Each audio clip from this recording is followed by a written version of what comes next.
Greetings, free thinkers. Welcome to the Hoggcast. How are you doing today? I hope you're doing fine. I certainly am. Okay, what do we have for you on today's episode? We have for you Merrick Garland, who is Biden's pick for Attorney General. Now, he has said something rather stupid, and I thought I'd like to just share it with you. He has said in his rambling speech in response to a question from a Republican, would the assaults on the Portland and Seattle centers of justice that we saw in the summer-long riots also be considered domestic terrorism? You see, to shut down Trump supporters, to give them no place in public life really, all 75 million of them, the Democrat machine has taken to labelling them all the time as, quote, domestic terrorism. So he gets asked, would these assaults by left-wing radicals all summer long be considered as the same? Can we use the same standard? That's what everyone wants to know. His answer is no, because they attacked the justice centres at night. So the difference between a domestic terrorist is whether you do something during the day or during the night. Just absurd, isn't it? So let's get into this now. It's only one clip, it's not too long, but we'll get into it. First though, if you haven't yet, please subscribe to this channel, hit that notification bell, just turn notifications on all. It'll just notify you when I upload. Like the video, leave a comment below, and maybe consider sharing this across social media. It doesn't take 2 minutes to do those things, and that really helped me out because currently this channel is been demonetized. But we'll see where we go with that. Okay, let's get into it. Okay, over to, I believe it's the Senate floor. It could be in the House of Representatives. I'm not sure. I believe it's the Senate. But over to Merrick Garland and the people who are grilling him. Let me ask you about assaults on federal property in places other than Washington, D.C., Portland, for instance, Seattle. Do you regard assaults on federal courthouses or other federal property as acts of domestic extremism, domestic terrorism?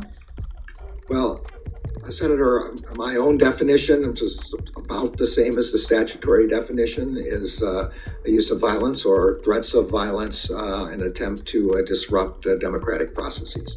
So an attack on a courthouse while in operation, trying to prevent judges from actually deciding cases, that plainly is domestic extremism.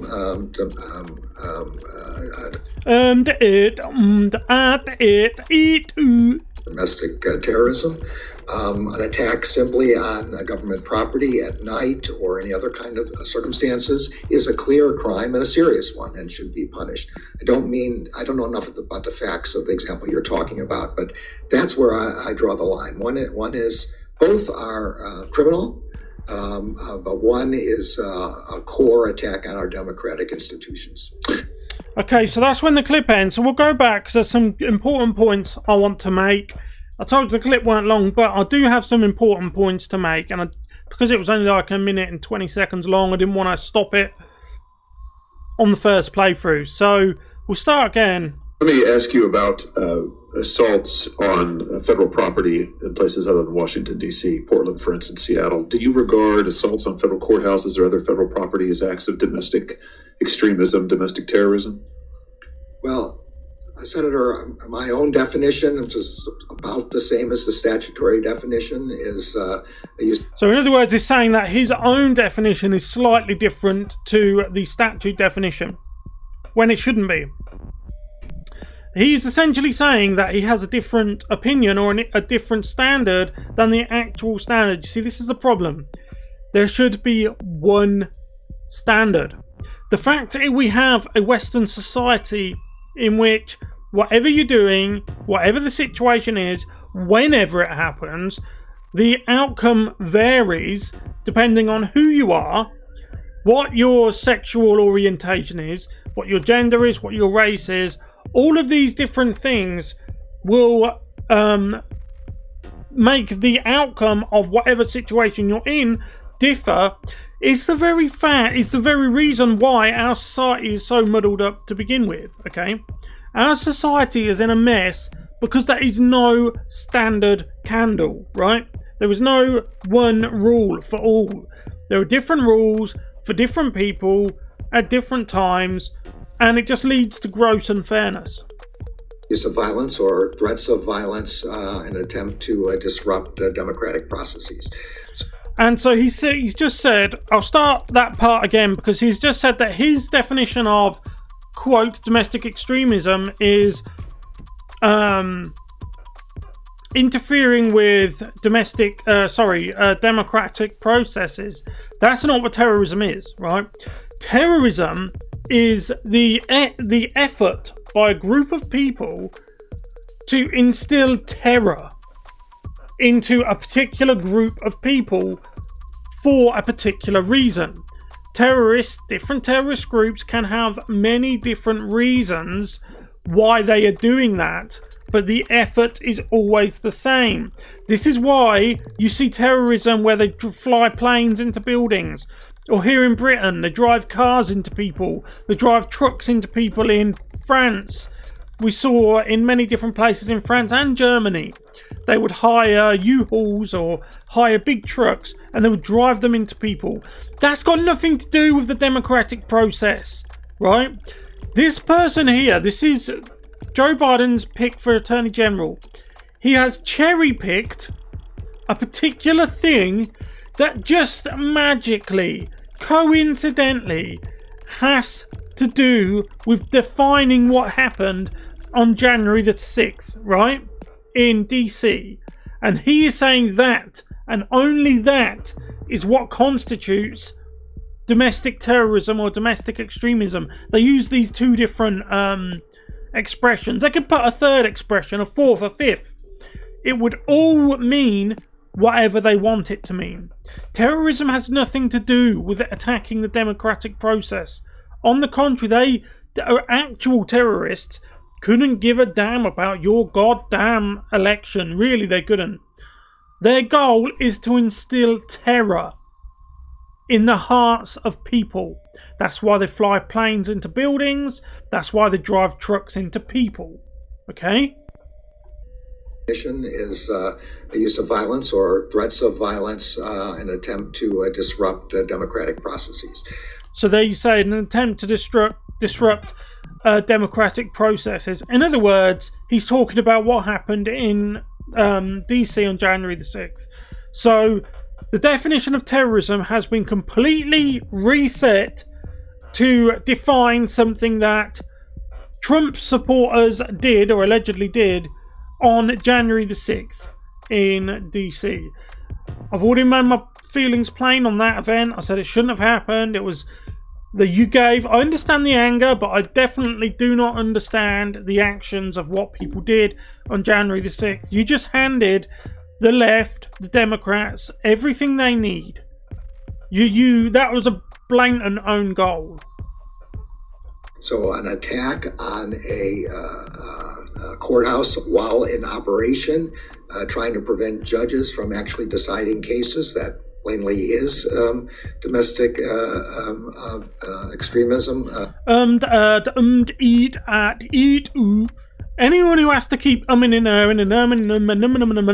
like that is someone who is speaking on the cuff. They are just making it up as they go along. That's okay for Ordinary Joe. Ordinary Joe can make something up as they go along, but a pick for an Attorney General should not just be making crap up on the go, right? You should be sticking to the statute and what the statute says. Domestic terrorism, an attack simply on government property at night or any other kind of circumstances is a clear crime and a serious one, and should. So if you do it at night, you're not a terrorist. If you do it in the day, you are a terrorist. That's their distinction now. That's their distinction between terror and non-terror. So if you're Antifa out there, if you're BLM out there, just do it at night, and according to this guy, you'll be perfectly okay. be punished. I don't know enough about the facts of the example you're talking about, but so he doesn't know enough about the facts about what he's talking about. I'll tell you what he's talking about, Mr. Merrick Garland. He's talking about months-long assaults on justice centres, on people's homes, right? They were turning up at people's homes, on small businesses that were ransacked and vandalised, on libraries that sold books they don't like, on police stations, on fire stations. They even blocked up the entranceway to hospitals, right? If that's not terror, I don't know what is. That is trying to instill fear in the hearts of people. That's terror. But he says he doesn't know anything about it. Of course he doesn't know anything about it. He could tell you what colour shoelaces that buffalo horn guy had on his shoes. He was wearing on his shoes on January the 6th. This guy here, Merrick Garland, could tell you what colour shoes he wore, what type of shoelaces he had. But he couldn't tell you anything about the months-long assaults on Portland, Seattle, Kenosha, Minneapolis, Los Angeles, New York, and so on. It just goes on and on and on. And in his own words, he doesn't know much about it. My guess is he watches CNN for a living. He eats CNN. And CNN aren't going to tell him anything about it. But that's worrying, of course, because this guy is going to more than likely be the Attorney General. If he's not been made Attorney General already, I'm not sure. I should check that out, really. But that's your guy. That's your Attorney General. How about that? What do you think about that? So we'll leave it there. Let me know what you think in the comment section below. If you haven't yet, please like the video, subscribe to the channel, hit that notification bell and share this video around. It's more important now than ever. We are demonetized at the moment, so if you could do that, take a couple of moments out of your day to do that. It would greatly help me out and this channel out grow more, get bigger, just to grow, to blossom, to flower. I'll see you in the next one. Goodbye.